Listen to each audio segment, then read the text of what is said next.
অৱশেষত ছাত্ৰ বিক্ষোভৰ সন্মুখত সেৱা মানিলে বাংলাদেশৰ প্ৰধানমন্ত্ৰী শেখ হাছিনাই। দেওবাৰৰ পৰা হোৱা হিংসাত্মক প্ৰতিবাদৰ পিছত সোমবাৰে পদত্যাগ কৰে শেখ হাছিনাই। প্ৰতিবাদকাৰীৰ দাবীকে যেন মানি ল'লে শেখ হাছিনাই। পদত্যাগ কৰি পোনে পোনে ৰাওনা হ'ল ভাৰতলৈ। গাজিয়াবাদস্থিত হিন্দন এয়াৰবেছত অৱতৰণ কৰিলে শেখ হাছিনাৰ বিমানে।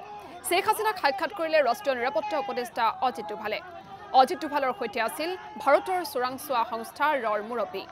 বাংলাদেশৰ পৰিস্থিতিক লৈ উদ্বিগ্ন দেশৰ বিদেশ মন্ত্ৰালয়। কেন্দ্ৰীয় বিদেশ মন্ত্ৰীৰ সৈতে এই সন্দৰ্ভত কথা পাতিলে বিৰোধী দলপতি ৰাহুল গান্ধীয়ে। শেখ হাছিনাৰ নিৰাপত্তাৰ ক্ষেত্ৰত গুৰুত্বপূৰ্ণ ভূমিকা ল'ব পাৰে ভাৰতে। আৰু এতিয়া অশান্ত হৈ আছে বাংলাদেশৰ পৰিৱেশ পৰিস্থিতি। আমি ইতিমধ্যে জনাইছোঁ যে বাংলাদেশৰ প্ৰধানমন্ত্ৰী শেখ হাছিনাই ইতিমধ্যে তেওঁ পদত্যাগ কৰিছে। পৰিস্থিতি ইমানেই ভয়াৱহতাৰ ফালে গতি কৰিলে যে তেওঁ পদত্যাগ কৰিবলৈ বাধ্য হ'ল। আৰু কেনেধৰণে আচলতে প্ৰতিবাদকাৰীয়ে ৰাজপথলৈ ওলাই আহি কেনেধৰণৰ এটা পৰিৱেশৰ সূচনা কৰিছিল, সেই পৰিৱেশ আমি এই মুহূৰ্তত আপোনালোকক দেখুৱাইছোঁ। আৰু এই মুহূৰ্তত ধুবুৰী সীমান্তত উপস্থিত আছে আমাৰ সাংবাদিক ফিৰোজ আলম। পোনে পোনে ফিৰোজ আলমৰ কাষলৈ যাব বিচাৰিছোঁ। ফিৰোজ আলম, ইতিমধ্যে খবৰ আহিছে যে বাংলাদেশৰ পৰা বহু লোকে সীমান্তৰে ভাৰতত আহি আশ্ৰয় গ্ৰহণ কৰিবলৈ হৈছে। আপুনি যেহেতু সীমান্তত বৰ্তমান উপস্থিত আছে, সীমান্তত কেনেধৰণৰ পৰিৱেশ? হয় শংকৰ, আপুনি উল্লেখ কৰাৰ দৰে ইতিমধ্যে বাংলাদেশৰ যি ভয়াৱহ পৰিস্থিতি আৰু তাৰ পৰিপ্ৰেক্ষিতত বাংলাদেশৰ প্ৰধানমন্ত্ৰী শেখ হাছিনাই ইতিমধ্যে পদত্যাগ কৰিছে আৰু ভাৰতত আশ্ৰয় গ্ৰহণ কৰিছে।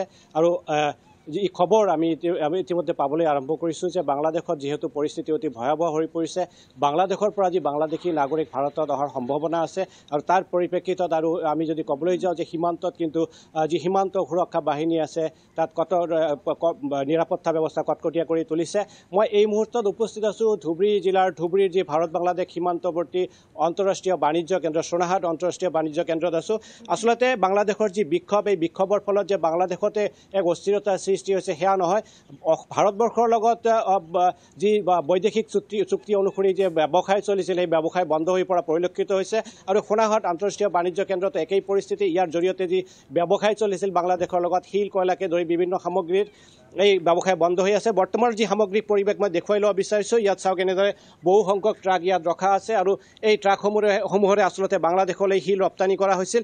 আৰু যি আমাৰ ভিডিঅ' জাৰ্নেলিষ্টে যি দৃশ্য দেখুৱাইছে, এইটো হ'ল বাংলাদেশলৈ প্ৰৱেশ কৰাৰ পথ, যি পথেৰে বাংলাদেশত ব্যৱসায় চলিছিল। কিন্তু যিহেতু আমি সুৰক্ষাজনিত কাৰণত আমি সীমান্তলৈ যাব নোৱাৰোঁ, যাৰ কাৰণে আমি দূৰৰ পৰাই কিছু দৃশ্য আমি দেখুৱাই ল'ব বিচাৰিছোঁ। আৰু এই যি ব্যৱসায় কিন্তু বন্ধ হৈ পৰিছে। আৰু তাৰ সমান্তৰালভাৱে যিহেতু বাংলাদেশী নাগৰিক অহাৰ সম্ভাৱনা আছে আৰু তাৰ পৰিপ্ৰেক্ষিতত সীমান্তত কটকটীয়া নিৰাপত্তা ব্যৱস্থা গঢ়ি তোলা হৈছে। ইয়াত আচলতে প্ৰতিদিনে 1ৰ পৰা 1.5 শতাধিক শিল আৰু কয়লাৰ ট্ৰাক বাংলাদেশত প্ৰৱেশ কৰে। কিন্তু বৰ্তমান বিগত 3-4 দিন ধৰি ইয়াত ব্যৱসায় বন্ধ হৈ আছে। একাংশ এই অঞ্চলৰ সচেতন নাগৰিক আছে, আমি এখেতসকলৰ পৰা জানিব বিচাৰিম আচলতে এই যি সমগ্ৰ বিষয়টো। আপোনালোকৰ ঘৰ যিহেতু বাংলাদেশ সীমান্তত, এটা কথা আহিছে যে সীমান্তৰে বাংলাদেশী আহিব পাৰে আৰু ব্যৱসায় বন্ধ কৰি আছে। সমগ্ৰ বিষয়টোৰ ওপৰত আপুনি কি ক'ব, কি প্ৰতিক্ৰিয়া প্ৰকাশ কৰিব?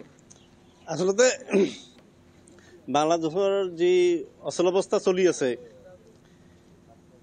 সেইটোতো হঠাৎ মানে সময়ে সময়ে কি পৰিৱৰ্তন হৈ আছে সেইটো কোৱা টান।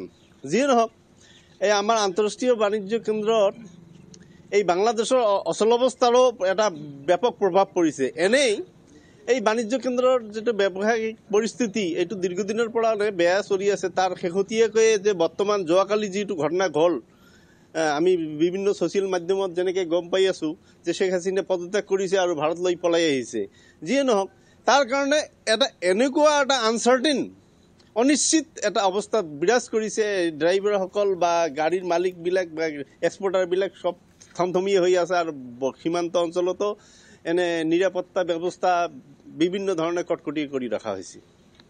হয় আচলতে সীমান্ত অঞ্চলত নিৰাপত্তা ব্যৱস্থা কটকটীয়া তোলা হৈছে। আমি যি দৃশ্য দেখুৱাইছোঁ এই মুহূৰ্তত, এইসকল হ'ল একাংশ ট্ৰাক চালক, এক্সপৰ্টাৰ আৰু ব্যৱসায় আছে ইয়াৰ আমাৰ মাজত। আৰু এইসকলে কিন্তু ব্যৱসায় কৰে। আৰু যিহেতু ব্যৱসায় বন্ধ হৈ আছে, তাৰ পৰিপ্ৰেক্ষিতত কিন্তু এখেতসকলে এনেকৈ ইয়াত থমথম কৰি থাকিবলগীয়া হৈছে, অপেক্ষা কৰিবলগীয়া হৈছে।